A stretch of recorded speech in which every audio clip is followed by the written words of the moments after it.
those who are not with us.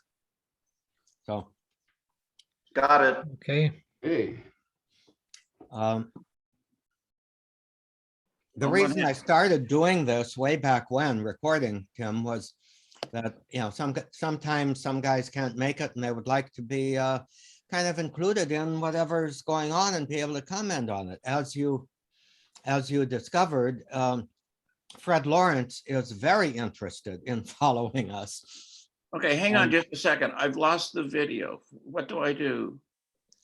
Mm, I've we can see you. I can see you I can see perfectly. you. Is the battery charged? No, that Yeah. wouldn't. Yeah, it said, are you sick of the 40-minute limit? It's asking me questions as if I'm the host. wow. Well, that's very odd. Huh. Do you have a little icon in the right-hand corner? Says view. Let me see.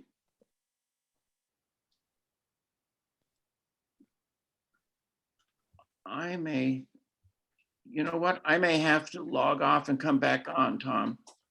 Okay. We'll promise we won't talk about you. It's a Okay, case of I'm not sure mistaken, that- a case of mistaken identity. okay, I'll be right back. I'll be right back. Oh, there I am. There we are. Okay, Okay, I don't know what happened. Is Crook going to be on? I expect he is, yeah. We spent a lot of time yesterday together. so that'll make it 6 of us on a nice gallery screen. So That's a good fit. Yep. that's a good fit. Well, I appreciate the offer that through Tom was extended to me to join this illustrious group, but I feel very disadvantaged given your guys have been together for 60 years off and on. I feel like a newbie, and so you'll have to forgive me for not being caught up in many, many ways with what you guys have been doing. So, but I'm looking forward to it. I was telling some friends of mine yesterday, I belong to a Cursillo men's group. And I said, you won't believe what's happening. I said, I'm getting together with some guys I've known since the 9th grade. And they said, 9th grade? I said, they all look exactly the same. Right. Yeah, My beard wasn't quite as thick. Except for the hair, yeah. Either. well, I think George Crooks is about as thick as it was in 9th grade, but that's Oh. about it. Yeah, yeah. Yeah, You that's remember, true. you remember he used to shave in the 9th grade? Were you in his, I know Ned, you were in the dorm with me and him. Oh, yeah, yeah. By Yeah. 3 o'clock, it's got a shadow. 7 o'clock, it's back. Mhm.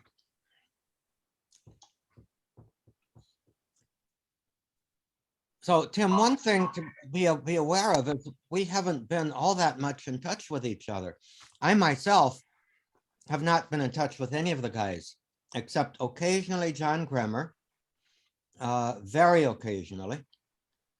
We'd correspond over the last few years, but I think I've been kind of myself out of it. So this is a totally new experience for me too.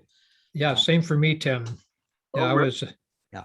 yeah, I was really out of it too. And I got back in the loop when John, you were coming through this area, going up north to visit family. Maybe that was 3 or 4 years ago.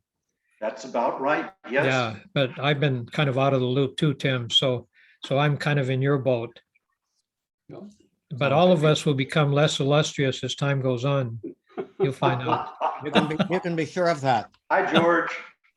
I think Hello, the George. only real continuous contact among us is George and myself and John. The 3 of us occasionally, got together for meals or on the phone to talk. John has presented a lot for this women's group that my wife directs. So I've seen him a lot, but hadn't seen George Ferrick until we got together at Ted Howard's home, well, about a year ago, a little over a year ago. So About 3 years Oh. ago. Ooh, 3 years ago. Yeah, well, it was ago. before COVID. Yeah, it was before Oh, that's the right. pandemic. You're- Yeah. And that's been a year and a half. Time flies. And Tom was there. And so I think you and Tom are the most distant in time, and George Ferrick almost there Yeah. with you. Right. Actually, what got this group going was that out of the blue, what was it, December? November, yeah. November, I get a call from Ned Shavira. Just basically to say, hi, Tom, how you doing? You know, no other ulterior motive, not wanting to be included in my will or anything like that. So, which wouldn't be much. But, Tom.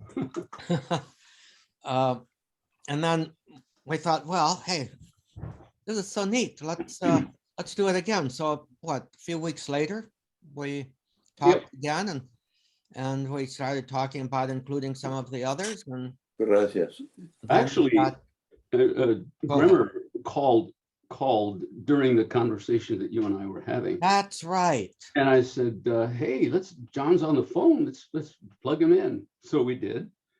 And then we That's discussed maybe, a little larger group, and here we are. Mhm.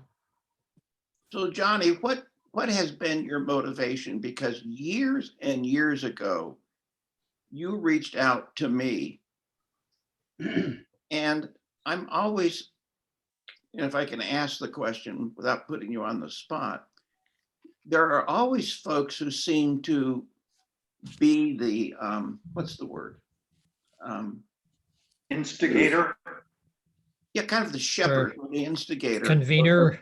Yeah. of- Convener, that's a of good different groups. I mean, I had that with, about 15 years ago, I went to St. Athanasius in Long Beach. A girl reached out and called my phone here in Florida and said, I'm looking for Tim Almy, who went to St. Athanasius School. Is this the guy? And all of a sudden we started having 8th grade reunions. Can you imagine my. 8th grade reunion? And she had just, I don't know, she and a bunch of girls who stayed around in Long Beach got together, once a month for whatever girls do. And they said, well, let's get the class together. And so we got together for about 4 or 5 years in a row, and then it sort of drifted apart. But I'm just fascinated by people who say, shit, let's pick up the phone. Let's reach out. And you've done that, John. What's your motive? Well, I think I need to go back. Just a coincidence. Let's see how this shows up. Can you see what this says? The Grimmer family. Kramer family. No. See the tree? Yeah. My mother and dad traveled across country to visit our Pennsylvania and Ohio relatives 6 times as I was growing up. So there was something in my mother and dad that led toward reunions, family reunions. And so about, I think it's 11 or 12 years ago, we had a big reunion where Pennsylvania. And then my sister Mary hosted another reunion in Cayucas on the coast. And I think family had a lot to do with that. Okay. And my experience in the seminary was kind of family-like. I felt a bond. So one of the thoughts I had, Tim, was maybe we could each have a few minutes, like 3 to 5 minutes or less or more, just to capsulize our journeys, for example, as by way of introduction. Good idea. Does that sound like a I good idea? agree. When I Why don't read you that, I start it thought, out, George? right on. What's What that? was it? Why don't you start it out, George? Okay, sure. I'll even get my timer out. How's that? Ah, Oh, no. Yeah, I don't want to, You know, you sound a bit like a therapist that's being paid by the hour. I know. No, while working as a mediator, I had to keep tabs of the time. Well, you're Kind not of on the clock. You're not on the clock, so don't worry about it. Right, okay. Just Anyway, one- well, let me, I've been thinking about it and jotted down a few notes, and I did a little research on myself, and I'll share that with you. But let's start with the big picture. Wait. How do you do research on yourself?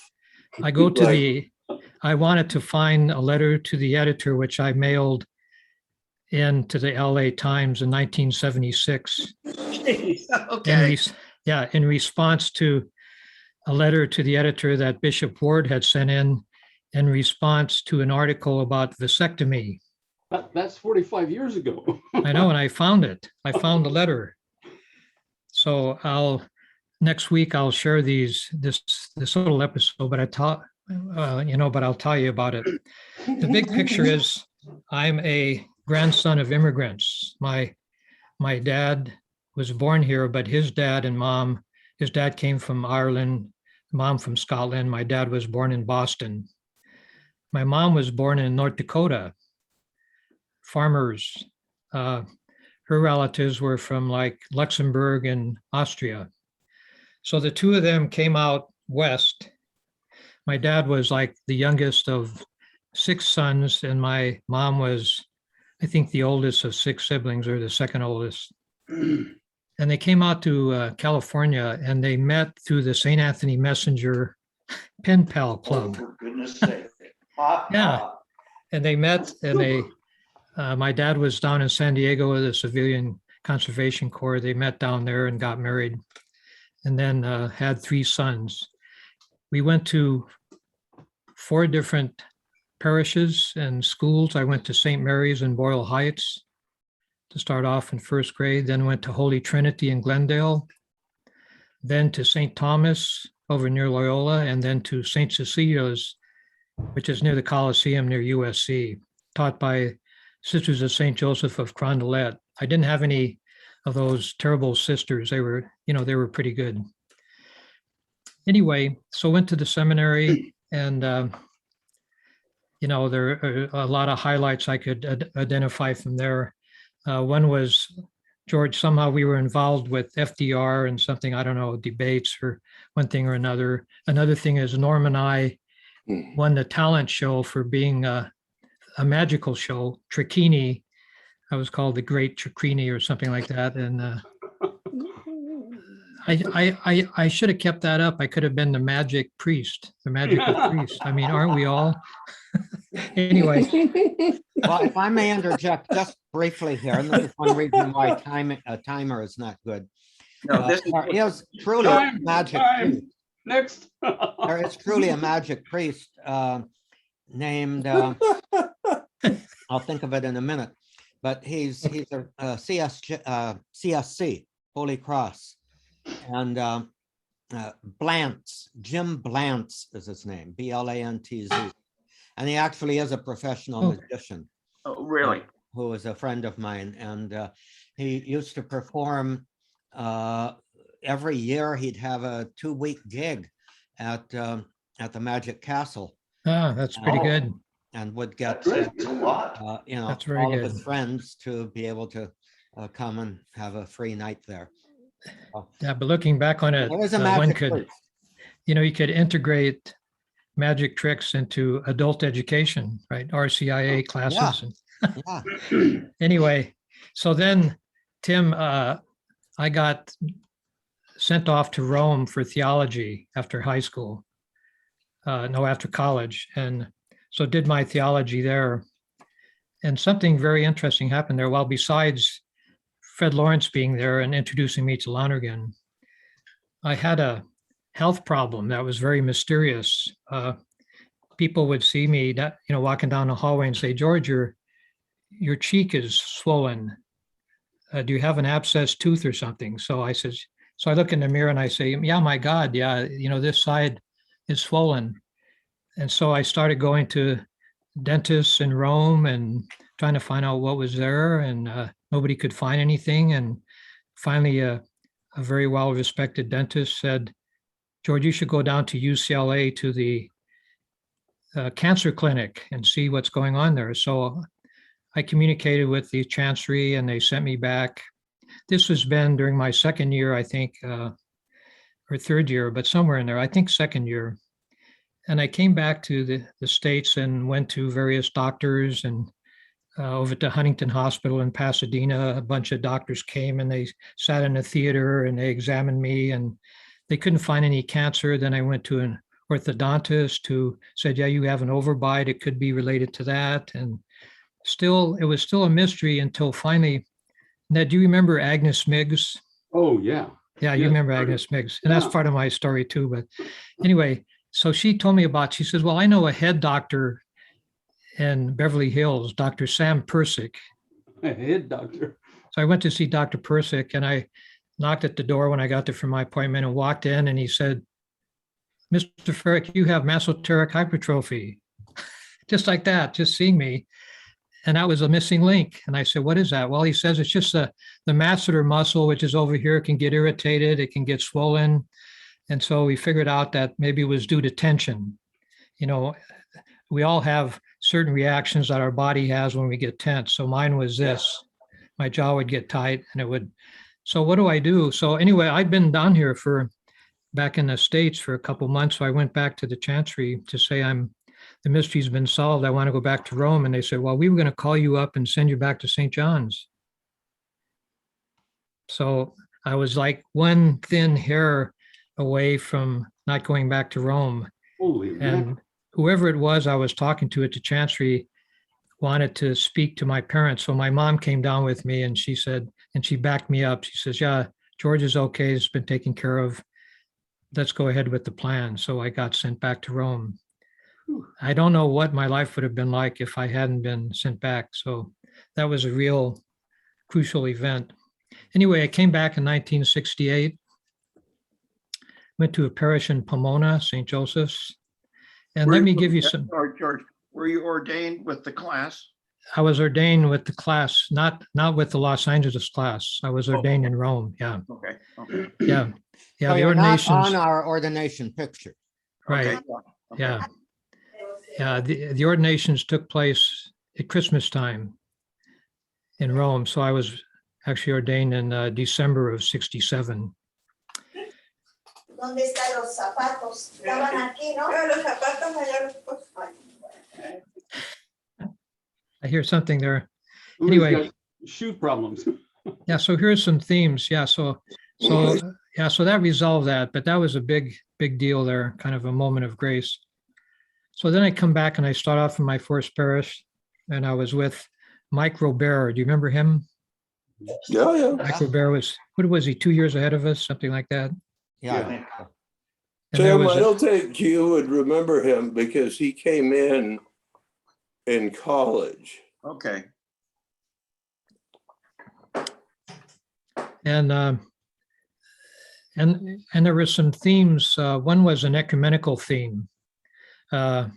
Another was my first experience with laity, being in a parish, and kind of made acquaintance with three young couples that we kind of collaborated with the youth activities, for the young people. And one of them was a teacher at Pomona High who had some Baptist friends in Young Life, the Young Life organization. Have you heard of that? Yeah. So it's kind of a evangelical oriented organization with youth ministry. Actually, Sue, Fred's wife, was a member of that. And when she came to Rome and I asked her, Sue, why did you come to Rome to begin with? And she said, oh, the Lord moved me to come, or wanted me to come. And that's the first time I heard somebody talk that way, but that's how Sue Jones described it. So anyway, so we got together, myself and Mike Robert, and we'd have these dialogues with these Baptist teachers and met some of the people from the big Baptist church. And so that was my initiation to dialogue. and we thought, Mike and I thought that we would be roasted because of the church's views on contraception. But it turned out the Baptists were so involved in, could they drink a beer at a bar with some fellow students? Would that be out of line for them to do? So anyway, and I taught high school there. And then after a year and a half, was transferred to another parish. And then I went to St. Ignatius in Highland Park. And my ecumenical activities continued with Presbyterian, Episcopalian, Methodist, Pillar of Fire Church, Assembly of God. There was a Jesus movement happening at that time. Do you remember that? The Jesus movement, where people are Oh, yeah. a lot of hippies and youth that were Jesus, for Christ. So I went and visited some of those groups. And also another theme too was my acquaintance with death, from the first parish. That's something, being called to go to the hospital in the middle of the night because there was some accident and a body was brought in. And you walk into this room and then you pull back the white sheet and you're anointing the person, or called by a family where there's an elderly woman of an Irish Catholic family who's been near death and finally just waiting for the priest to come, and after coming and being there, giving the anointing, and then she dies. So that's something when you think about a 26-year-old. Then another thing happened too in Pomona where somebody blew his brains out in his apartment. And a good friend of mine, Stan, who lived near him, was there. And he's the one that called me. And he said, George, you don't want to go in there. And I didn't go in there to do any anointing. And so I just took his word for it that I didn't want to go in there. Another tough thing was when I was in another parish and over at Children's Hospital in Hollywood, to go kind of comfort parents who lost their child to choking on a carrot and died, and just, so I just mentioned that because that was just something we were expected to do, without any preparation. You're just kind of thrown into it. But when you look back on it, a lot of people in life, they really don't have that type of experience with death until, unless there's some really tragic thing that happens. Also, kind of like Greg Boyle fashion, going to some, gang members' funerals over in East LA, because I was next to that area somewhat in Highland Park. Anyway, so what's happening? And then preaching, at the parishes, I found out, Tom, that in some parishes, one priest gave all the sermons for all the masses. Mhm. But I was in parishes where you gave your own sermon at your own mass. So at each parish I was at, I was into preaching. And it's interesting. At one of the parishes I was at, the guy came up afterwards and he said, I've done your astrological table. He gave me my astrological. He found out, yeah. He'd asked me when I was born and what time and everything. And he based it on Thomas Aquinas. He was a very thoughtful guy, and I got it and read it. And unfortunately, I threw it away because I said, well, I don't want this to guide my life. But I read it, and it seemed like there were a lot of insights in there. But that was an unusual experience. Anyway, so what happened? So in the last parish I was at, there was this article. So I was 2 years in one place, 4 years in another, and 2 years in my last parish. And the last one, I started taking classes let me tell you what happened when I was at my first parish out in Claremont. They had a 2-week seminar at the Claremont School on for ministers and clergy on marriage counseling, done by Howard Kleinbell. Did you ever come across that Oh, yeah. name in pastoral counseling? Yeah, Yes. I was very much acquainted with the Kleinbell Institute. I think he had died already by the time we got there, but Yeah, so Mike Robera says, George, let's go to this 2-week program. And I thought, yeah, people are coming to the, rectory for counseling. So instead of just saying have faith or pray or whatever, it'd be nice to learn about the dynamics of marriage and so forth. So I went to that 2-week workshop, and later on I went to a couple other 2-week workshops. So that was kind of, I think, a sign that I was kind of attracted to counseling. And when I was in my last parish, I enrolled in a master's program. Ken Burr, do you remember Ken Burr? Mhm. Sure. Ken Burr. Yeah, he'd been in Rome and he had a nervous breakdown and came back. And I don't know if he was ordained or not, or whether he was ordained and then left. But do you know his brother Gene Burr? Mhm. Yeah, right. He's Yeah. a fine guy. And anyway, Ken left. He was a Um, brilliant. Another footnote, Gene Burr was at Nazareth House when I first got there. He was in pretty good physical shape, but his mind was totally out of it. Yeah. And trying to remember, he was a very good friend of George O'Brien, who came to see him every once in a while. And but he died about 3 years ago. Gene did. So end of footnote.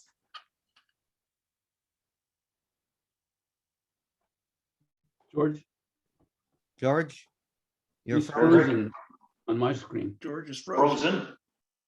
on my screen. George, thaw yourself. Can you hear us, George?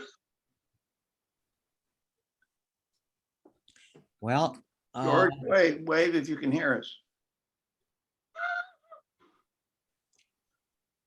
okay, I guess he's going to log off, log back in. Yeah. Okay. I guess so. I'm enjoying it. Have you guys heard all of this before? Bits No, and pieces, but not, Yeah. George is a good storyteller. Yeah, yeah. Let me ask you, when we were in high school, did we all sit in alphabetical order? Yep. Is Oh, that yeah. how we sat? That's my Yes. recollection. Yeah. I know that freshman year, it was what, like 1A, 1B, 1C, and then when did when did we all join together into one class? Was that junior year? Junior year. junior, Okay. yeah. And we were still alphabetical? Yeah. Seating, yeah. I think so, I yeah. think so. Because I can remember always having to sit right in front of the desk that was always raised where the priest Oh, yes. teacher would sit. And who is the priest that taught driver ed? Was it Charlie Barr? You know, Charlie Barr. God, Yes. he smelled, I don't think he ever washed his cassock, and he smelled like tobacco. And it was so overwhelmingly gross. God, and these sensory memories I have of oh well, never mind. George, Leave it at that. Yeah, that's all. very Welcome true. back, George Ferrick. glad you're back, George. You gotta Unmute yourself. unmute yourself. George, you're muted. Can't hear you. Can't hear you, yeah. Unmute yourself, George. Okay. There we There. go. There you go. So anyway, so I resigned in 1976, and then I went on to get my license as a marriage and family counselor, and then ended up working as a mediator in the court. Became a stepfather, married 2 stepchildren, and Wait a minute, I did. wait. Why couldn't you have been a marriage counselor / priest? because I became disenchanted with probably 3 things. One was I felt myself, one was the contraception viewpoint that the church had taken and counseling many parents in that regard. Another was the church's view towards abortion. Not that I was pro-abortion, but just the tone and the way that the church kind of expected priests to talk about it. And I think I was put off by the patriarchy.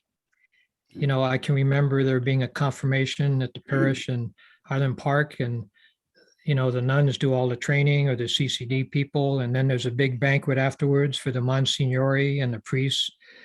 And the nuns are over having McDonald's, you know, after it's all done. And just at the CCD conferences, there'd be these humongous, I don't know if you're familiar with that, Tim, there'd be a big, huge assembly every February for instruction of the laity and who teach CCD, you know, Christian education Yeah, classes. right. Yeah. And there'd be a huge procession for the mass, you know, and there'd be all men marching up there and being on the stage. And I guess I just felt a discomfort with the patriarchy and the kind of the imbalance there. And so that was one thing. Secondly, when I started taking these classes at the California Family Studies Center, one of the classes was based on Murray Bowen, a Georgetown psychiatrist, and his theories of systems thinking and differentiation, how one differentiates from a group. You know, you're part of a group and there's kind of an emotional glue that kind of holds people together. You know, it's a family thing. It can be a club. It can be a sports group. It can be Trumpites, you know, where everybody marches in step. And then but what about yourself as an individual? So I think I went through an individuation process where when these letters came from the chancery saying, here's a copy of what we sent to the Pope, Your Holiness, we totally support you and blah, blah, blah, et cetera, et cetera. And I said, I don't go along with that. And so it'll come out in this letter that I wrote to the editor of the LA Times in 1976. It was to express my views about contraception. And Bishop Ward had expressed his views about a couple weeks earlier that were very different. And then I had to face the question of, do I want to go on as a celibate priest or as a married, you know, or leave and get married? I had to answer that question. And so I decided that I wanted that to be part of my life too. So kind of the whole, everything coming together kind of led to that. And so, George, if I recall, you wrote this very personal, cordial letter to Cardinal Manning, telling him you were leaving, right? Right.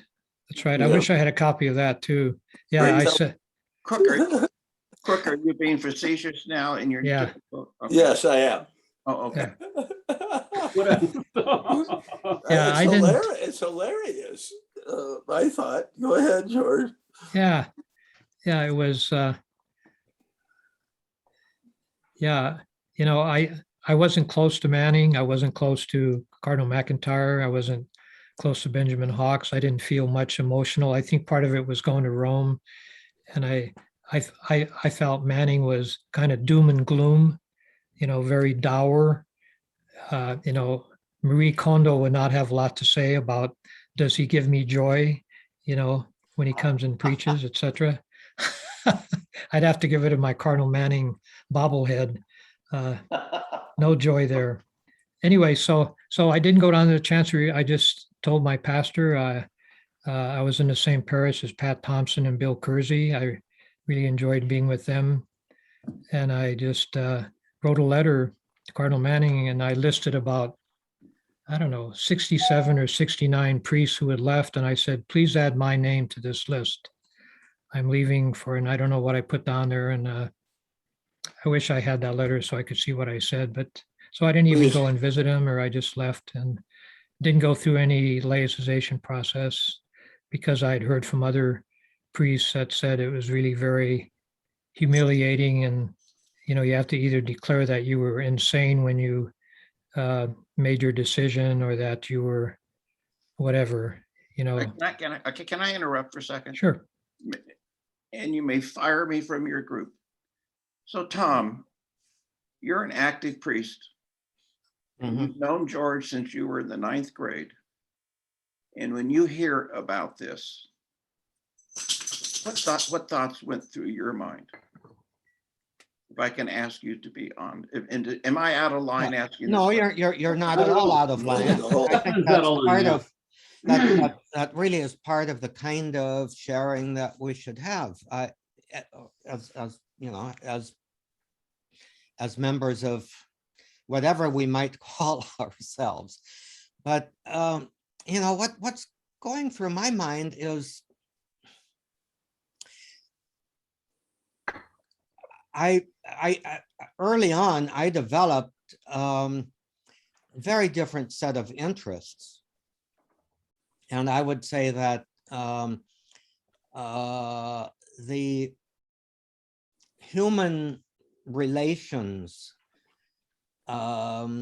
psychology, therapy, et cetera, was pretty low on my own interest level. It wasn't totally non-existent, and I did various workshops on counseling and that sort of thing. But you know, I was much more fascinated by and interested in the ecclesiology of Vatican II, and you know, our relationships with one another as members of the body of Christ, and how liturgy functions within that. So that was probably my my own focus. I certainly had some of my own crisis points, one of which did have to do with liturgy, another did have to do with, shall we say, experiencing stuff, the retarded development of sexuality after ordination, which I think probably every young priest has had to deal with in some way or other, because the seminary did not anyway provide much help in that direction. I always had some outside interests, mostly liturgy and teaching and that sort of thing, that kept me from growing crazy in some terrible parishes. And I really did groove on, if you will, on the small amount of liturgy training that I was able to get permission from the Archdiocese to do for 2 distinct years in Rome at the Pontifical Liturgical Institute. So, you know, I see the path of those who have left the priesthood as one that I might have taken, but was never seriously, I never was brought to a point of an either or decision. Okay, I came close to it a couple of times, I think, but never actually did. And I think that I was very lucky in having a particular spiritual director who was also a very, very good mentor, and having a couple of mentors in the liturgical, pastoral liturgical area that had a great deal of influence on me, that I was able to kind of keep my focus there. So well, when you hear about a guy you'd known since 9th grade, like George, who just kind of walks out the door, do you have any, at that time, when you hear about it, does it like piss you off, or? no, I would say, and I'm sorry, George, for asking him that question, Yeah, but that's but fine. I think it's Yeah. I think it's a very legitimate question, and one that maybe I need to gather my thoughts in that direction too. I was never pissed off, but I was very understanding of the fact that different ones of us made our own decisions in different ways, and I have to be really maybe, you know, the word that goes, the phrase that goes through my mind was, there was a certain amount of there, but for the grace of God go I. I do think that that grace, God's grace was operative in everybody's journey and decision. And, you know, not one of us, including you, Tim, would be on this conversation if it weren't for God's grace operating in us. in And some in way. many cases, thank God for spiritual directors. I think Yeah, or mentors, or others who have mentors. had great influence in my life. One of the things that I think saved my vocation was the fact that when the whole liturgy stuff that I was so very devoted to sort of fell through, in part at the end of Manning's regime and in part at the beginning of Mahoney's regime, campus ministry at Cal State Long Beach discovered me. I can't say I discovered it. And Norm Supanchek was pushing me into it, and Bill Kersey, both of whom were close friends at the time, were pulling me into it. So I was being pushed and pulled into it at the same time. And I thought, you know, my God, are you saying something, Lord? And I can very well remember the night. I'm getting into a story as an extended footnote on George's story because of your question, Tim, but that's fine. But I can remember the night when we had, I think it was our 25th anniversary gathering out in Palm Springs in 1982 or 83. And I was coming back and walking up the stairs and picked up the National Catholic Reporter, got ready for bed, got in bed, opened up the National Catholic Reporter. And at that time, I was frustrated enough that I was looking at the want ads. That's the first thing that I did. You know, is there another place that I could go where a priest who was skilled in liturgy would be possibly welcomed, or another sort of thing I could apply to. So I was at one point really, really tempted in leaving the archdiocese rather than leaving the priesthood. But the first thing that hit my eyes there was an extensive want ad for this campus ministry position at Cal State Long Beach that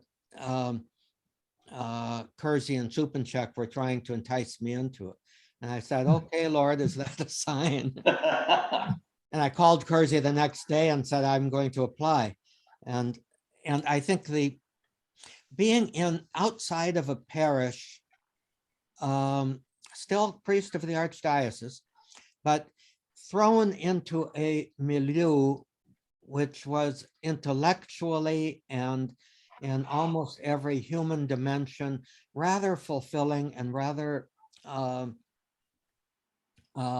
satisfying, interesting, engaging, including, and this was key, and I'll shut up here, including the fact that it was in campus ministry that there was a sincere effort to overcome the dominance of patriarchy. That, you know, I was in a situation of being a colleague with the women who were in the ministry, and the laymen and laywomen, and some religious women who were in campus ministry, and we all met together as colleagues and determined our leadership in a very quasi, for the church, quasi-democratic way. And I think that was, to me, that was life-saving. And so I was able to get into a parish with a commitment to try to bring a real semblance of and it's interesting, I chose the word semblance there because the reality is still so much different in the church. But a real semblance of lay leadership on a level of being colleagues, collegiality, if you will, rather than a hierarchical view of I'm the boss and everybody's my assistant. When you say commitment to yourself, or did you talk with anyone that helped you about that? I'll be back in a minute.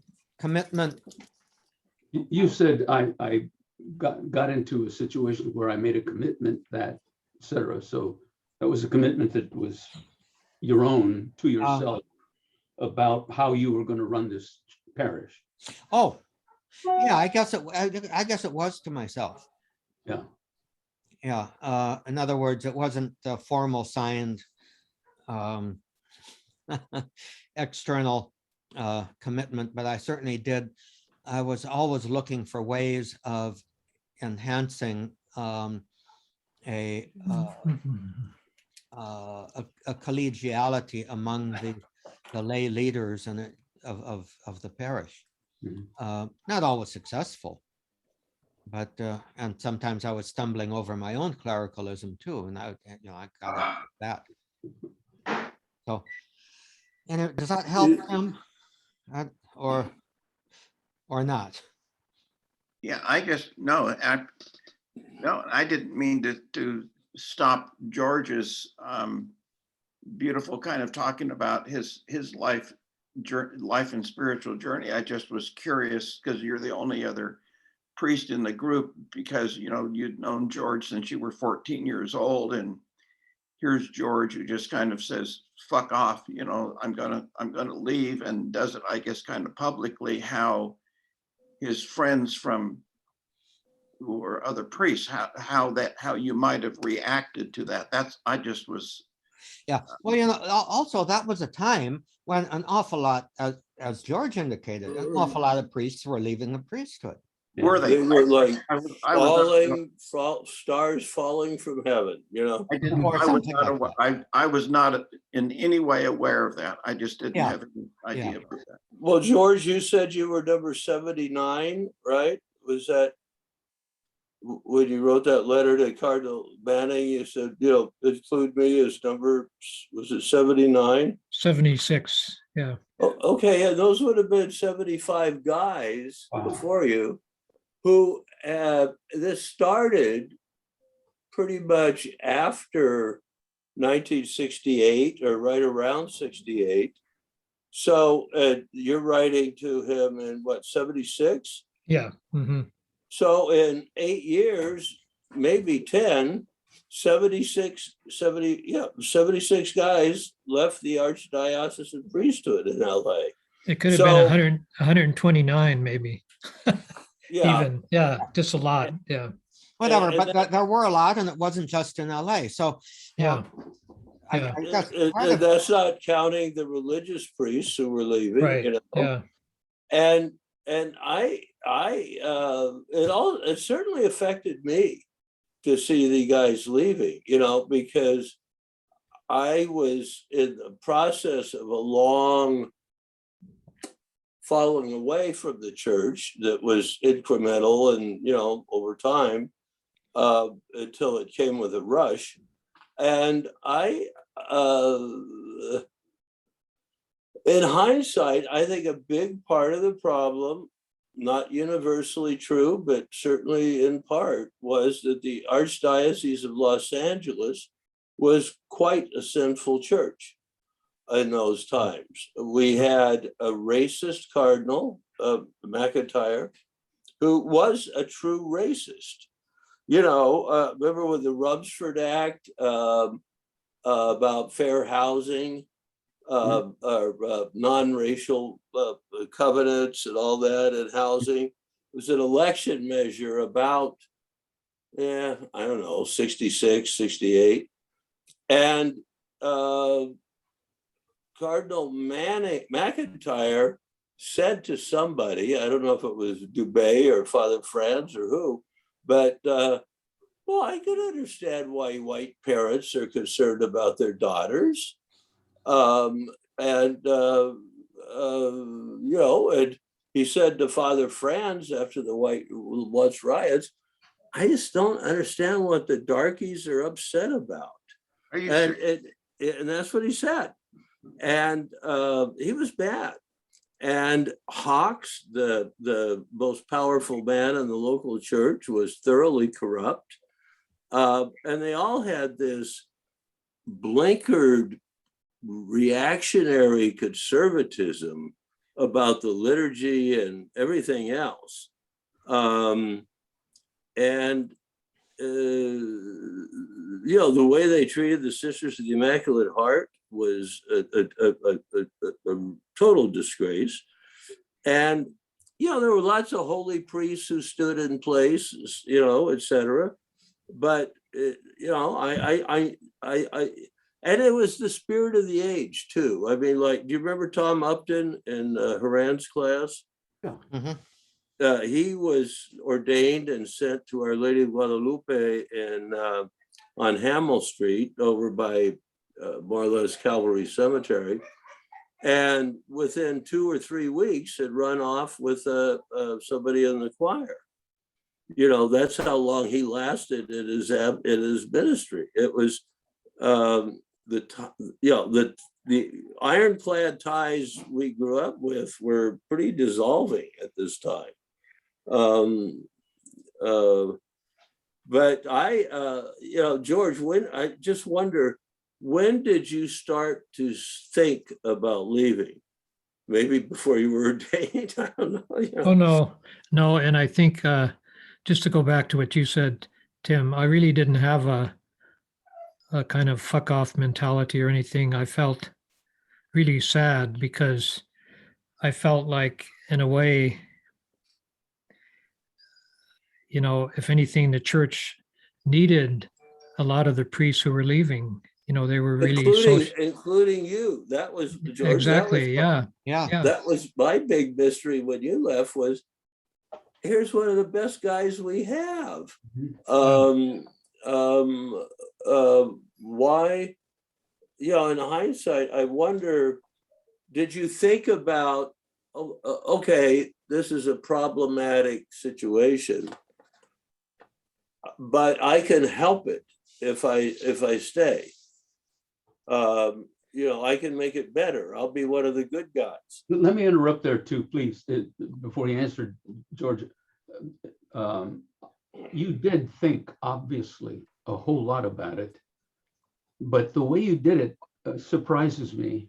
A letter with a list and then just simply adding your name to it and then turning around that's a clear fuck you. and walk off. It wasn't.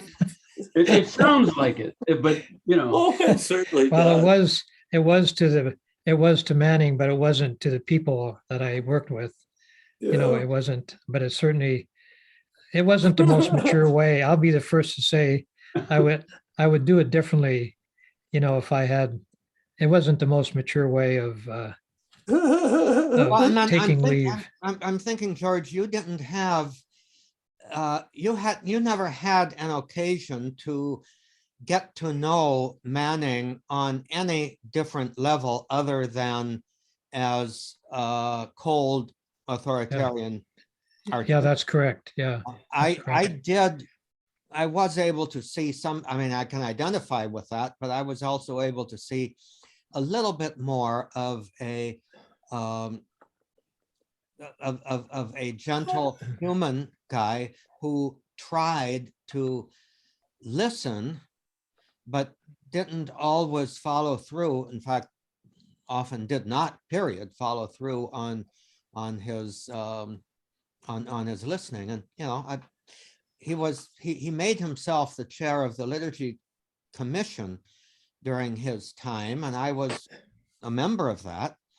And he went to every meeting, and so I did get to see a bit of him in action in a slightly different sort of context. Yeah. George, let me ask you this, as an complete outsider. I look back on my life and think of decisions at the time where I felt like I had no other recourse. And then 10 years, 20 years later, I say, you know, if I had known then what I kind of look at now, maybe I could have chosen a different path. And maybe that was what George Crook was thinking. As you look back, would there have, and I'm not asking you to second guess, but would there have been an alternative to your leaving the priesthood? Because that's a big ass deal. Well, And at least in it my is. opinion. Yeah, Maybe, it maybe, is. maybe as a layperson, I'm overestimating that. No, it is. No. It is. No, it is. It is a. It isn't, it's not a big deal. Oh, it is a very big deal. Oh, yeah, major, a very big deal. And maybe if I had become a Jesuit, I've thought about that. I'm only being a little, but that could have made a difference. But everything that's happened in the church since then has only confirmed my decision. Really? I had a connection with the Episcopal Church in Pasadena, where there was a very renowned rector called George Regas, very progressive. And, they did blessings of civil unions, and he was a proponent of women priests. They had a woman bishop from Hong Kong come and celebrate the Eucharist there. They were very active in many ways. And Ned, you met Agnes Callahan. Yes. Yeah, so she was from that parish. She helped me get my first job. She was a nun who taught, she was from a teaching order, and she left to become an Episcopalian priest. You're And talking about Alice or Alice Callahan. I know her, Ned. I didn't know you knew her. No, he knew her before you did. Anyway, Long- anyway, I think, the church, if anything, until Francis came along, everything that happened just kind of confirmed my decision that I could not wear the collar. If you're not a police officer and going to enforce, the laws, then take off your outfit. That's kind of, there were two, there was Charles Davis, who was a Jesuit who left, and Richard McBrien. To me, they represented two. Richard McBrien was for marginalizing, marginalize what you don't agree with. And I respect people who, like Tom and others, who are committed and who are in there, as I'm equally respectful of those who've left. It's like, you got these two groups of very, very great people that are in there doing things. And, and I just went beyond, in other words, where I was, there's the Catholic tree, right? Let's say the big tree of Catholicism, to which you look out on all the other, there's Muslims, the Jews, Protestants, and, but the Catholic tree is it. So I moved beyond to where Catholicism was another branch of a bigger tree of people seeking God, and people, the ecumenical movement of other, I've studied Buddhism for 6 or 7 years now, and that's really enriched but I see myself as a refusenik.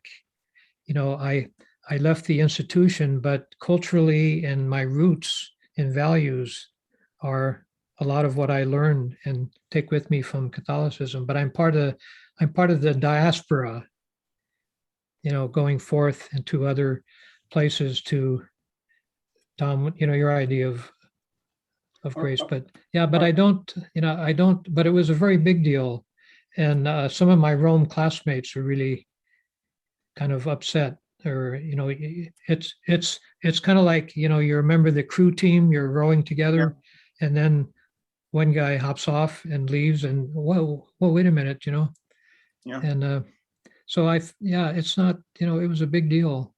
And And I did it with the aid of a psychologist. When I was in one of the parishes, the county funded psychologists to meet with ministers. The idea was, well, let's send somebody to help the helpers, help them with their uh, pastoral situations and working with people, et cetera.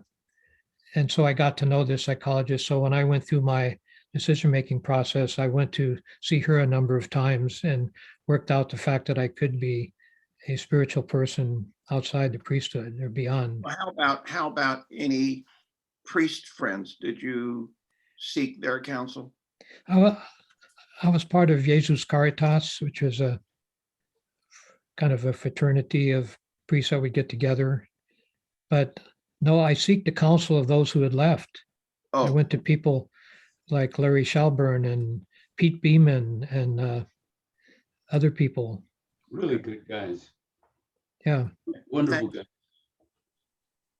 But Tim, you gotta keep in mind just how, like Bishop Ward, Georgian Bishop Ward. Bishop Ward was one of the dumbest fucks ever to put on a mitre. I mean, he was just a company man Yeah. he was notorious in the archdiocese that he would always take not just a conservative, but a far out conservative view of things. And, you remember when Mao Zedong said, let many flowers grow? I mean, Bishop Ward pulled up many flowers.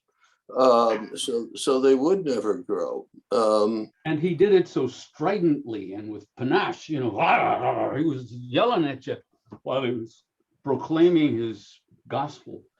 really? Now, in his defense, he was just a pre-Vatican II guy, and that's the way he saw the world. And I remember that he came out to Salesian once and said mass for the students, and I thought he was just charming as all get out and personally very warm. But those things which issued forth from his mouth were nonsense, Yeah. George, It's interesting listening to you guys who have been so connected with church hierarchy in different ways. And so can I just share a different perspective? I don't think probably so I was in the Archdiocese of Atlanta for, a dozen years, and then the Diocese of Palm Beach, and then the Diocese of Charlotte. I doubt that 2 or 3 out of 10 Catholics even know the name of a bishop. Oh, of course. And I'm wondering if there is like of course, then up until Trump, Americans wouldn't know the name of a president, or and maybe that's the point. Is you guys are so much well aware of the inner circle and the goings on of the hierarchy that I wonder if your level of attentiveness to it hasn't really influenced your views about the church and how it's operating at the grassroots level. So that's just one comment. That's what happens when you send a guy to Rome. Yeah, how true that is. My sense is, and one of the things I thought I would share is that for the last 15 years, Sandra and I have had an RV and we've traveled around the country.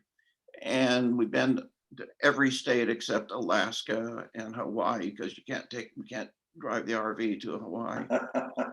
And the thing that we've enjoyed is going to Catholic churches on Sunday all around the country. And I don't care whether or not that's in the Teton National Park or in Cody, Wyoming, or Coeur d'Alene, Idaho.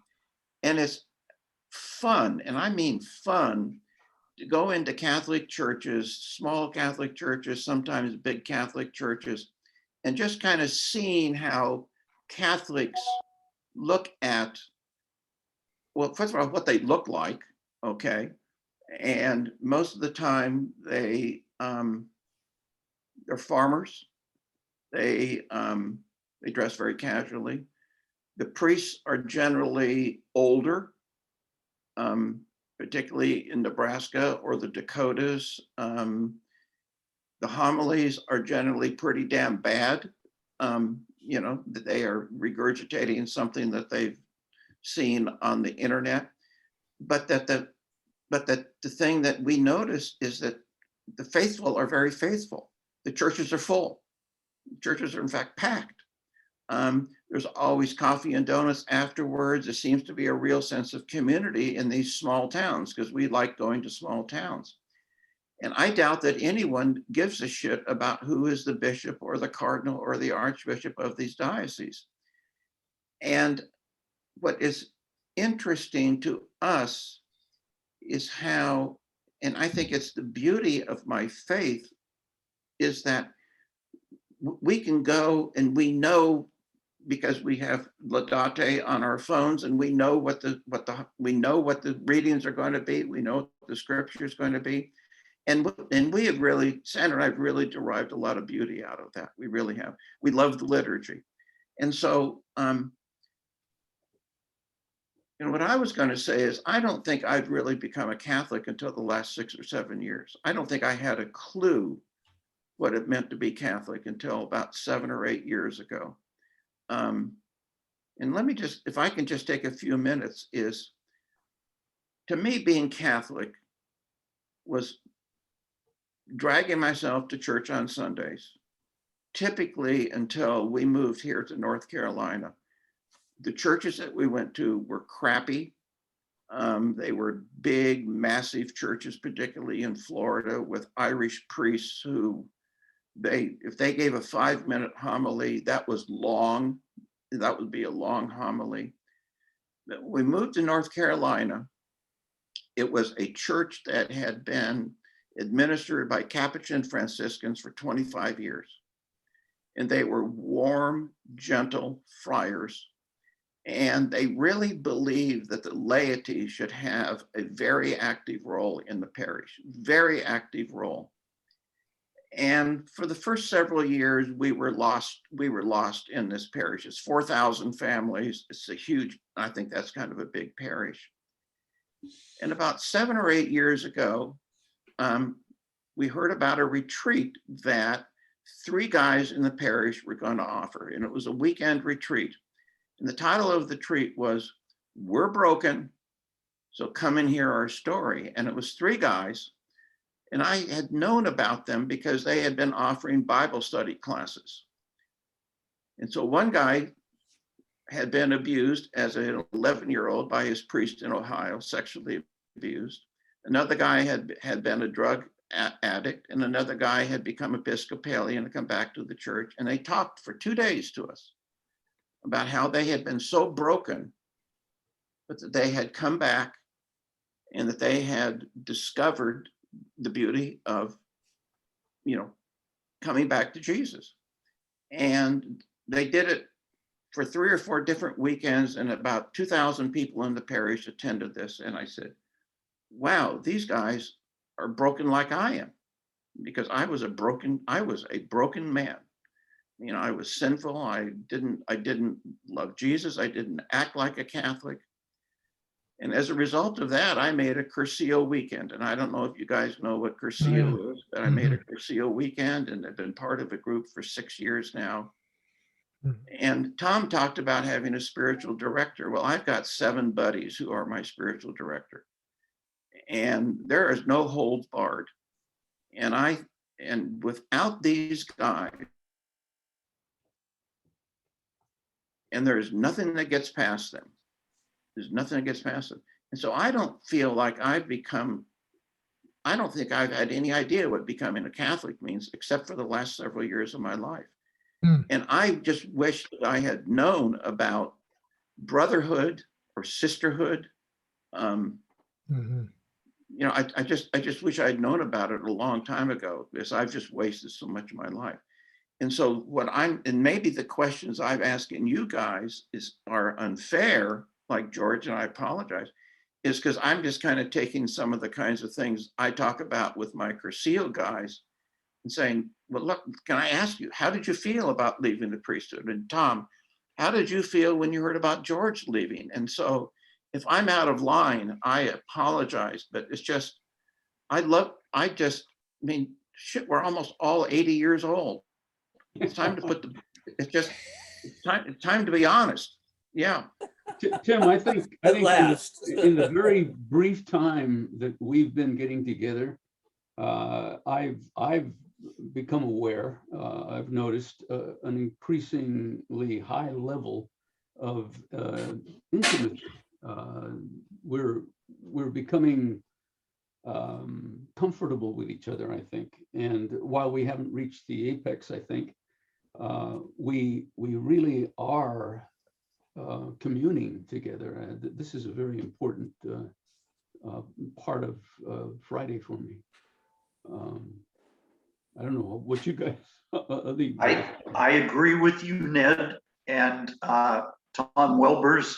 I applaud you as facilitator, because if I had been in that place, I think I'd have squeezed George Farrick to hurry up and finish so we can get on to the next guy. But the truth of the matter is that the honesty among us and George's willingness to open up and share is golden. And so that's been a big plus for me today. Well, I'm very grateful that George did not have the timer in front of him. Yeah, I have Because George, you would not have survived your own timekeeping. No, I wouldn't have, yeah. well, it's a big story. Oh, yeah, and that's, I think for yeah, each and that's, and I left like 9/10 of it out. Well, the other thing is, I do think that 9/10 for you and for the rest of us is going to come out through dialogue, not through Yeah, one of us Narration. going through our life history in 3 minutes, 3 to 5 minutes. You know, it's now, I can't believe it. It's now 11:20 here in California. And Whoa. it's hard to believe that time has whipped on by. George, let me ask something in connection with the comment that you made about the Jesuits. I resonate with a whole bunch of things that you've said. And one of them, not one of them, but several of them were McIntyre and Hawks. I mean, they were just determinative in some ways for me. But if the church in Los Angeles, which was much more backward in my understanding than any other diocese in the country, if it had been more progressive, if it had priests who were enthusiastic about connecting with the members of the parish in ways that affected them and helped them decide how they were going to preach, what ministries they were going to support and push, would that kind of freshness and inclusion have made a difference for you? oh, I'm sure it would have been pretty significant, yeah. Because you were already a priest. I had a different Right. experience because I was, Yeah. always wobbling there. Go ahead, sorry. Yeah, I think that would have been pretty significant. Ned, I- why I can't, something's wrong with my computer, Tim. what made up your mind, Ned? Well, I very much, if you don't mind, Tim, like to continue hearing Okay, sure. George. And then, we'll get to me and George and Tom and everybody else. that's okay.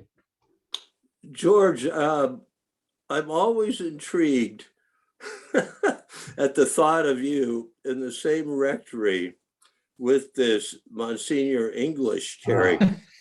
I can't imagine it day in and day out. Yeah. You know, did you have breakfast together? Did you have dinner? I understand from your occasional guest at the time, the Yeah. Reverend Mr. Deacon Natividad Chavira, that, you know, there was a splendid dining room and it was Oh, yeah. all wood panels, Oh, yeah. wood paneled, and Marble, huge plates. Yeah, and the idea of Lent was getting in a limo and going down to the fish market down at Fairfax, the farmer's market down there, and getting cracked crab to bring back for dinner, you know, on Yeah. a Friday night during Lent. Yeah, it was from it was quite Pomona. a From yeah, it was- Pomona. yeah. Do you know? Did you ever know of Tom English, or just from what Ned has said, or? Ned, I guess it was our high school graduation. Paul Dodson and I were out in the parking lot, and as priests were coming in, I think that was the occasion, and we were, you know, among others, who would park the cars, I guess. And this guy comes in with his nephew, Tobias English, who was Yeah. a good guy, Yeah, Toby As English. as I remember him. And I've been trying to reconstruct it for the last 10 years or so. He got out of his car and I asked him some question, or he and I communicate, we spoke. And it was like Paul had to almost tackle me to restrain me from saying, "Who the fuck do you think you are?" You know, and I wouldn't have said that exactly.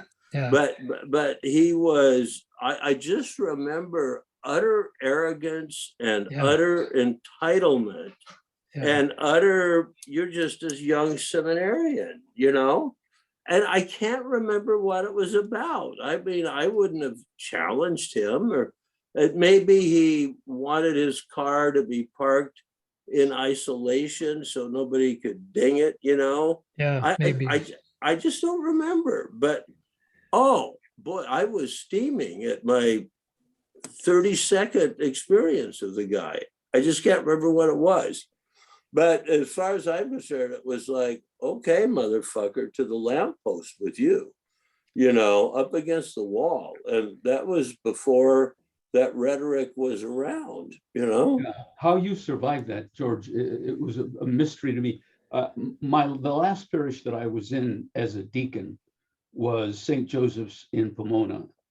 And so I, you know, hey, George, he's here in Pomona. So I ran over and we'd play basketball and talk. And he invited me to the parish, St. Joseph's.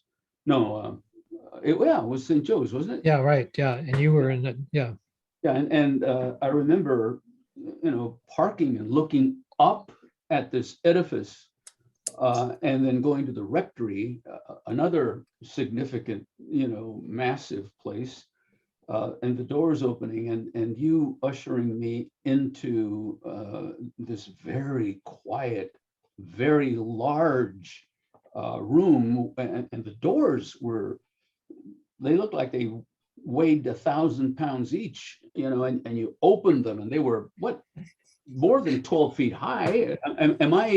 Does this just become bigger in my imagination? But that's, I was feeling, I said, where the hell am I, you know? And we walked in and sat down and there were these huge golden platters at the table that were certainly not going to be our dishes, but they were taken away by some butler, I don't know who the hell, and then the real plates came in, and I could not believe that. I back up. So this is a parish, George, you were the assistant pastor in? Yeah, yeah. And George and Ned, you came to visit, is that what it was? Yeah. Yeah, I was Right. in the adjacent parish. Yeah. Okay. Okay, Yeah. so Well, throw this in. That area was at the time orange groves and lemon groves and Yeah. so forth, okay, and segregated. The Pomona schools were notorious for deciding that Spanish-speaking kids were retarded, Yeah. and in fact, there was I think that was litigated, right, Ned, by Legal Aid or CRLA or somebody. Yes. And Monsignor English, I don't know how long he'd been there. He might have been the founder of the parish.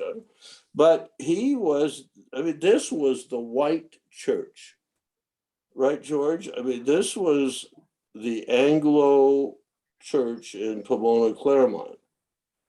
And culturally, and I mean, that was his reputation. It was also the height to me of this ugly clericalism, this Yeah. hierarchy, Yeah.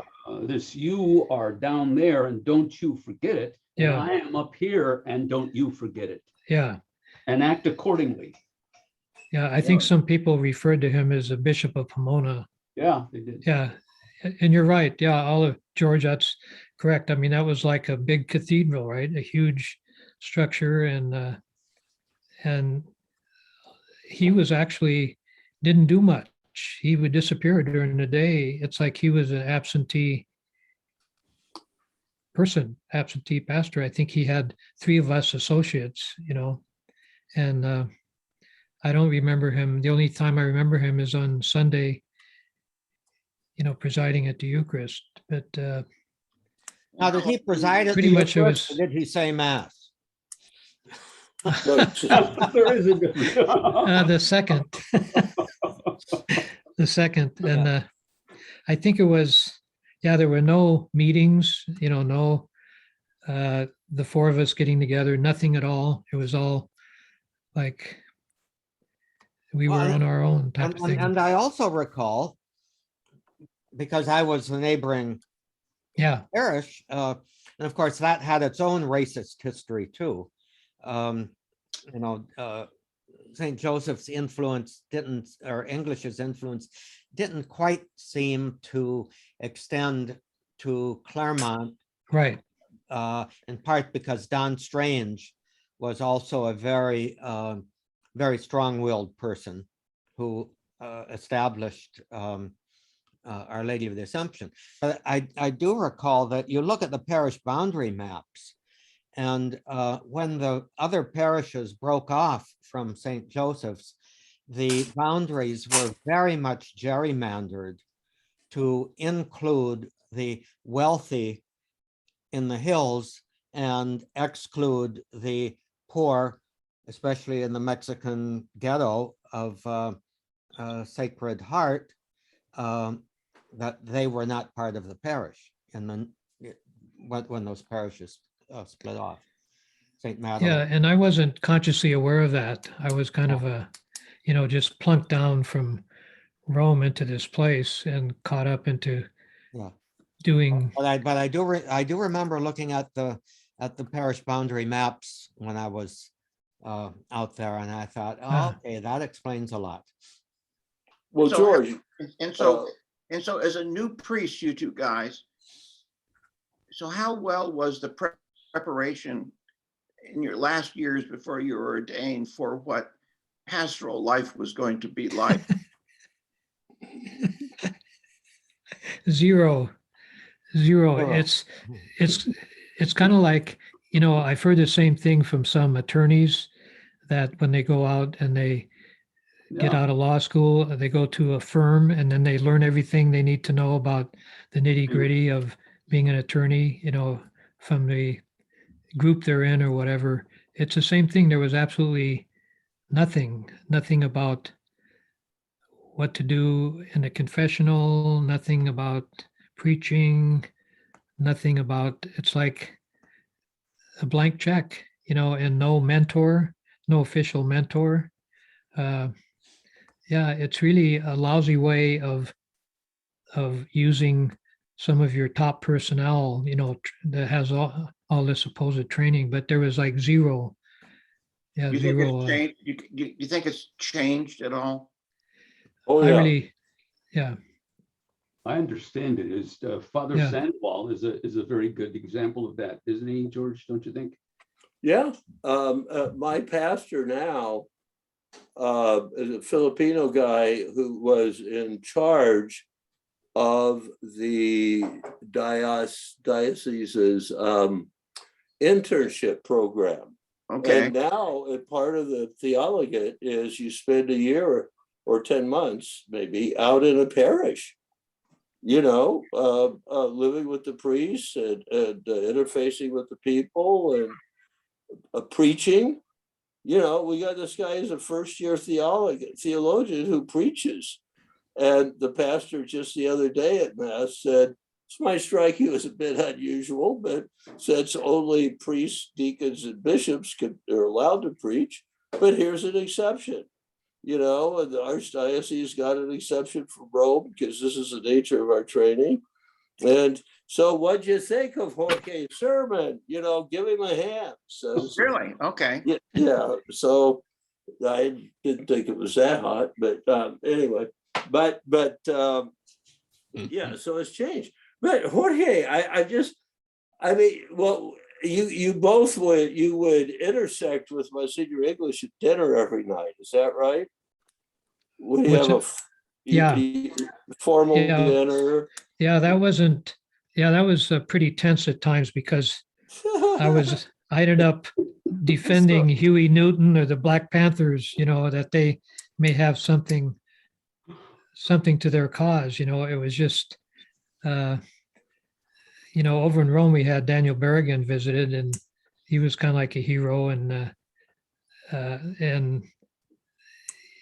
so we had some quite tense dinners. Yeah.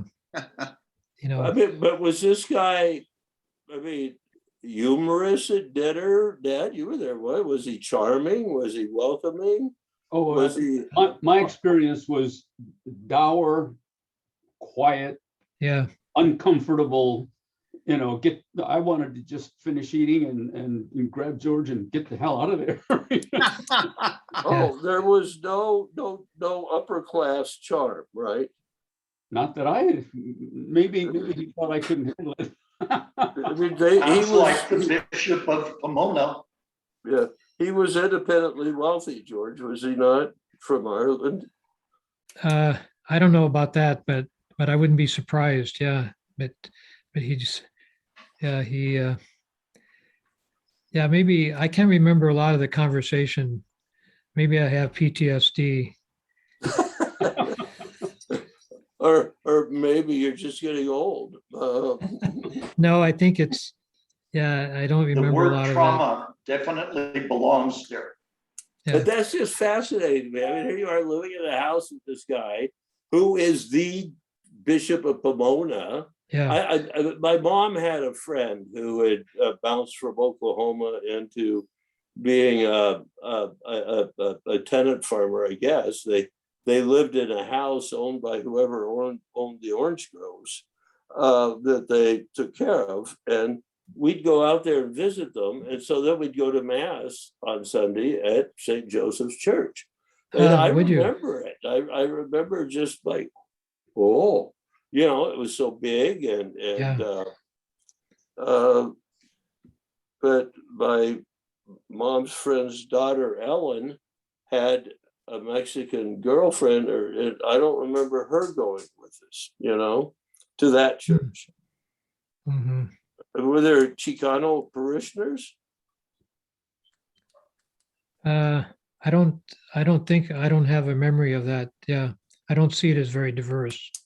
It'd be hard to avoid. They were all over at my parish where the pastor was. I think so. The pastor's name was Angel Veta. Oh yeah, Angel Beta. Our rectory consisted of a 2-bedroom little hovel of a house with an old Mexican lady who really kind of ran the thing, and I don't know whether it was something that priests in Pomona did, but Angel Veta was never around. He left after the last Sunday Mass, And I think I've mentioned this before, and wouldn't show up until sometime on Saturday. Maybe he'd hear confessions, or maybe he wouldn't, but he was there for Sunday. He had maybe one mass. He had priests from other places coming to celebrate mass, and then he'd disappear again. And I and the principal of the school, that he had a school, ran the parish, and I got to know that nun. I loved that nun. We were, it was a great collaboration that we had, but he was gone. But that's where the Mexicans were, and we had this little stone upon stone, with mortar, little. You couldn't call it much more than a chapel for a church. That's where all the Mexicans were. So without knowing it, I probably landed on the 1%. The 1% of Mm. churches, probably. Oh my goodness. Yeah. Just quickly, my wife's family is from Arizona. And in Phoenix, there exists St. Mary's Basilica now. John Paul said mass there, and the sort of the church in that diocese. Not unimpressive physically. Well, her family in the 20s and 30s were members of that parish, and the Mexicans went to mass in the basement. They had a basement, and that's where the Mexicans went to mass. Well, that's shocking. Yeah, so we're not without our sins, are we? Yeah. Mm. Yep. But I mean, it's all changed, of course. Thank God. George, would you like to keep going, or how would you like to? I'm utterly impressed here. Well, I'll just say that I went on to become a mediator in the court system, working with families who were going through breakups, having custody disputes over their children for 32 years. And I found that to be very meaningful, because it's at a very crucial time, and there's a very crucial need. So in a way, it was very kind of sacramental, kind of a point at people's lives to be there. So I really was very fortunate to kind of be in that position. And there were a bunch of different steps that led there. One being Alice Callahan, telling me about a job with Friends Outside that was a prison and jail ministry organization. Anyway, yeah, so I don't want to take up any more time right now. I think I'll just, like what you said, things will come out as we go along. One just But, last question, if I yeah. may. How did you, I think you may have told us this, but either I wasn't there or wasn't listening. I can't imagine I wasn't. How did you transition segue so smoothly from the priesthood into being a mediator? Did you already have your MFT, or how did that? Well, in 75, that was a year before I left, I started the master's program that would give me the credentials, the background courses that would satisfy that. So that was in 75 and 76. So I didn't have my degree. I was kind of halfway towards it when I left. Mhm. And then there's the thousands and then of I had 4 jobs. I had a job teaching Spanish at an Episcopal school in Downey. Wow. I was riding a moped from Pasadena to Downey to teach kindergarten through 8th grade Spanish. So that was very interesting. And then I got a job with Friends Outside, which was a nonprofit that worked with families and children of prison inmates. And that was based in a church in Pasadena.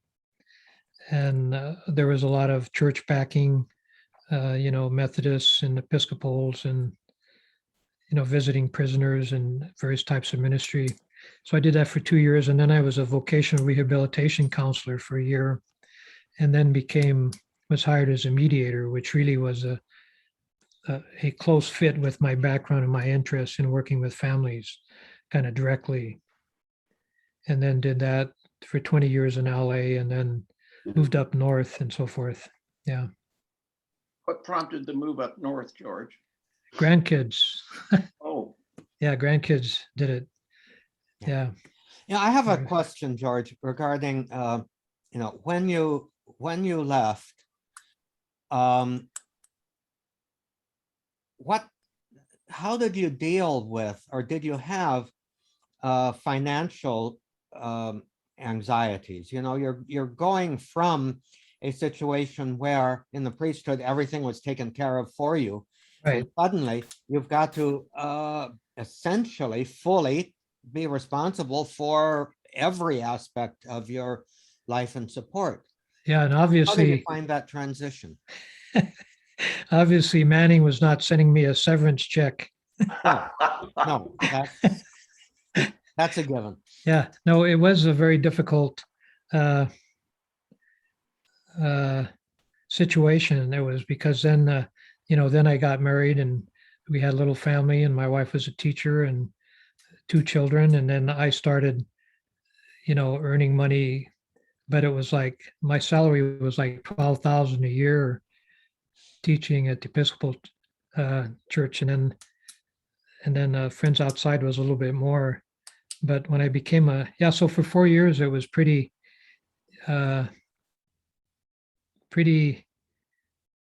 challenging, you might say. Yeah. Yeah. It wasn't easy at all. Mhm. Yeah. Let me step in. I got my copy of Gary Neer's book. And George, I think you have it. Yes. Have you started to read? No, I haven't started to read it yet. Yeah. I find it very difficult. I think it's probably meant for professionals. But the title is Parental Alienation, a Child Psychology Approach. This is Gary Neer. It is a denial of attachment. There's our dear friend. Somewhere down the line, I think it would be delightful to have him as a guest at some point. I'll just put that out there.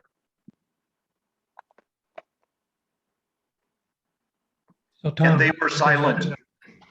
so that's why I was riding a moped to work, Mhm. rain or shine. Yeah, Yeah. I can see that. Yeah. How long after you formally left the priesthood did you get married? Pretty soon afterwards. Uh-huh. So you knew Kathy before? Yeah. Right. I had met her. Yeah. Yeah. She was in one of the parishes I was at. Yeah. I have a question.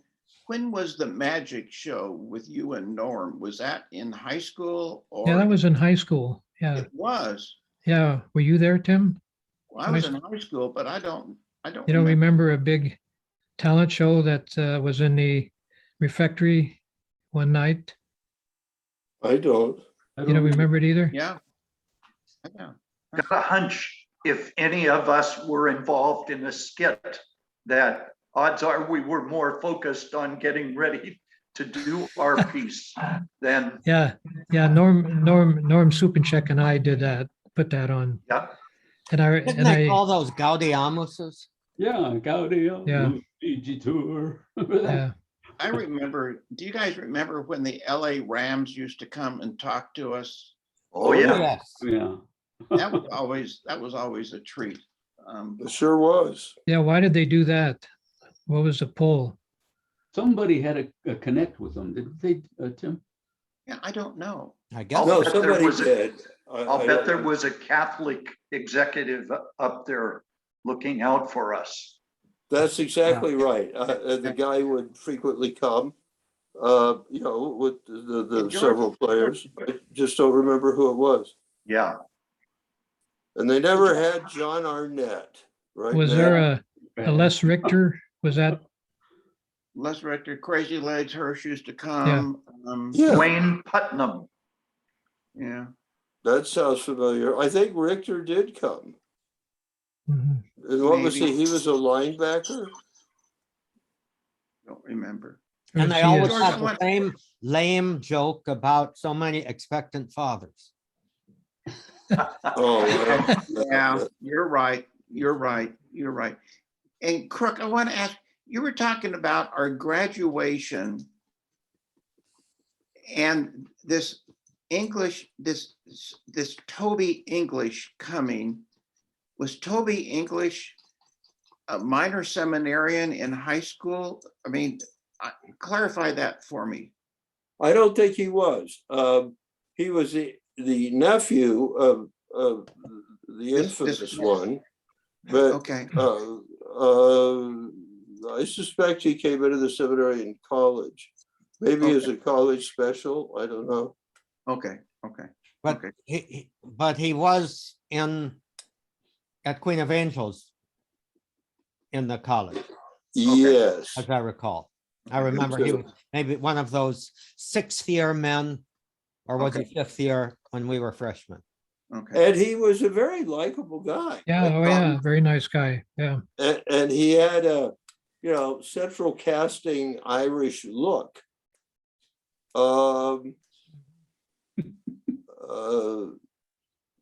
Lantern jaw, and he looked like he was out of central casting. let me, George, you were talking about your parents. Both my parents were from the Dakotas. And I think that I remembered that we knew Mine that. too. That I didn't know, yeah. My dad was from North Dakota, my mom was from South Dakota, and they moved to Southern California in the late 30s to Long Beach. Actually, they moved to Santa Barbara, Ventura area. When did your folks move from Dakota? Well, It was Aberdeen, South Dakota, where both of my parents were, and My mom was from Aberdeen. from Aberdeen. How about that? What is her maiden name? well, Donovan, Donovan. No, yeah. that's Irish. My parents were both German. Okay. They yeah, and moved mine, here in 1936. Okay. They got married and came here on their honeymoon and never went back. yeah, Except there was another very important junction for my family was, my grandmother, well, it was Valley City, North Dakota. I don't know what big city that would be near, but the city was Valley City, the town where my mom's parents had a farm. Okay. And so my grandmother died in the pandemic of 1918. So I never knew my maternal grandmother, and she left 6 young kids, like from age 6 to maybe 14, with a father who was working on the farm. So he kept the boys there, and he sent my mother and her sister, my aunt, to Minnesota, where there were some aunts there that would raise them. And so when he died, John Flosh was his name. My mother and dad and us kids went back to North Dakota to see if, I guess somebody wanted to know if they wanted to take over the farm. So for 6 months, we lived on the farm in North Dakota. And my dad wasn't interested in being a farmer. So we came back to California.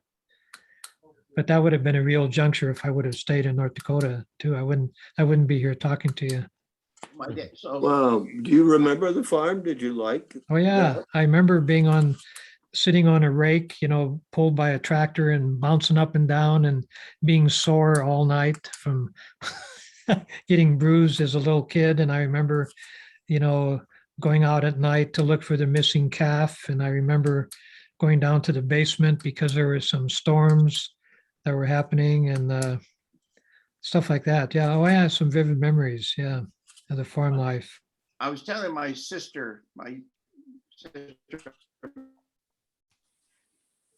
folks, mom and dad used to come up to the seminary. I guess it was when we were juniors, and they would come up on Sundays and would bring a picnic up. And so my sister remembers, me knowing a couple of you guys. And so I was telling her that about, last week, and she said, and I said, well, and she says, well, who were some of the guys? And she remembered Barney and Al because of Long Beach. And I think my sister Mary remembers you, Johnny. And she says, who was that guy that lived up in Bell? And I said, Jordan Crook. And she said, he was always so funny,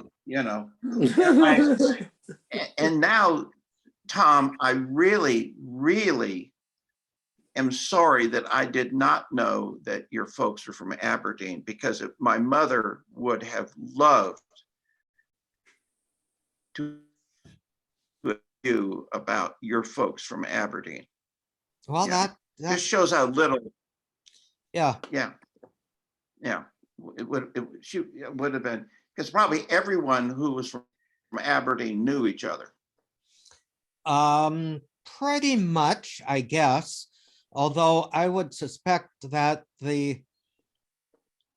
okay, your mother was from an Irish family, right?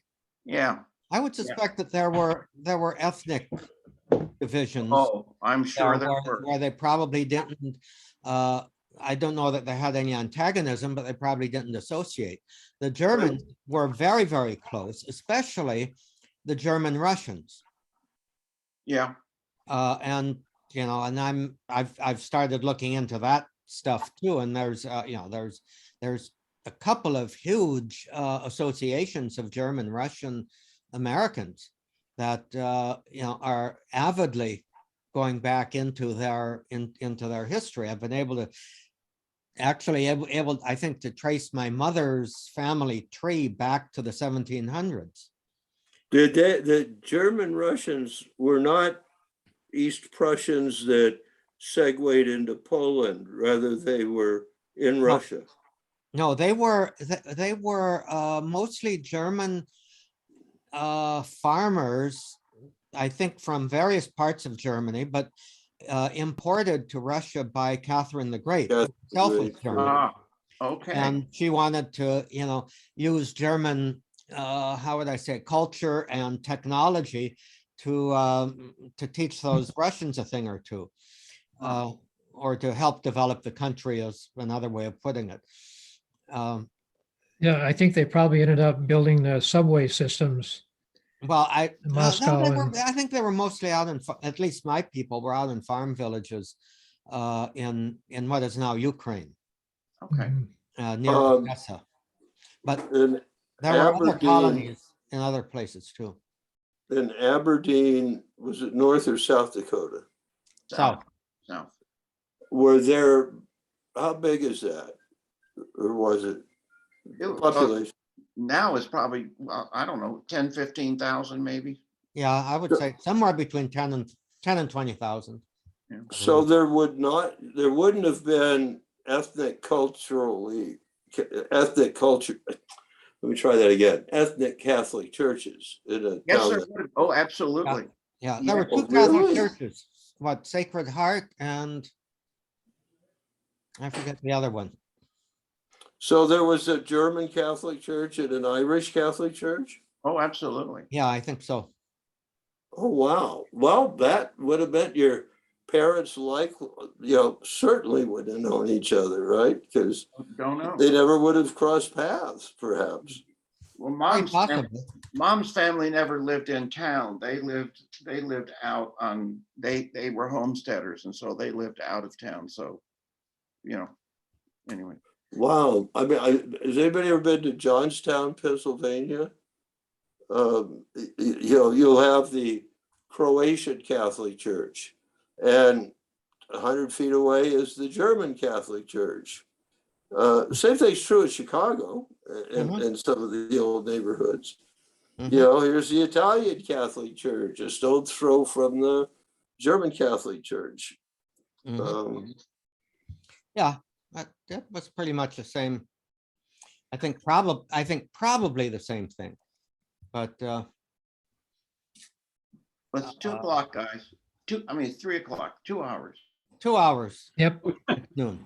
For us, it's 12, I guess. Like a flash. 11:57. Man, what a Well, time. thank you for my 5 minutes. I really appreciate it. In I've 19 always, Yeah, this was a filibuster. in Great. It 1900, was great. The question, here's something interesting. In 1900, Aberdeen, South Dakota had 4,000 people, according to the census. In 1910, it had 10,000 people. so what happened? In Uh, between? Immigration. My mother's family moved there in 1904. Can you Today, it's imagine, at about 28,000. can you imagine a town of 10,000 people with 2 Catholic churches today? You know, who would staff them? Yeah, yeah. Yeah. So anyway, it is noon here. I hear the chimes. So let me just take 1 minute to say one thing. If any of you are interested in observing a Roman Catholic women's priest service liturgy tomorrow at 11 o'clock, my good friend Bertha Poponi, who became a Roman Catholic woman priest, her husband died, so they're having a memorial service, and it will be presided at by the bishop, a woman bishop, and a sermon and so forth. And I can send you the link if you're interested in observing, Absolutely. I'm finding out interested. about that. Yeah, send it. I'm Okay, in- yeah, I'll George. send it to you. Yeah, that'd be great. George. How does one become, And thank you for sharing, George. Thank you for sharing. how does one Yeah. become a Roman Catholic women's, priest? Well, that would take a few more minutes. I don't know if you want to Okay. do that, but we can, but if you're interested in logging on, my friend will be reading the gospel. Her name is Bertha, and I wrote a letter in her behalf. She came from a very Catholic family of 6, and she was the oldest one. Anyway, there's a story behind it, but I went to her ordination and I was very impressed with the liturgy. I was really super surprised at the whole thing. I don't want to say very, it wasn't amateurish at all. They must have gone to study where Tom did to pick up. But anyway, I'll send you, the link if you're interested. That's great. Is Yeah, one of okay. these ladies named Rue, R-U-H, is it her last name? It could be, yeah, I Doesn't ring a don't, bell, okay. yeah, it does ring a bell, but yeah. Okay, great. Da-dup-da-dup-dup-dum. Tom, thank you. Well, God Yeah. bless You us, all. everyone. and God bless you guys. God bless Yeah. you. Tim, God bless Yeah. you. Tim, John, I'm so Everybody. happy you're with us.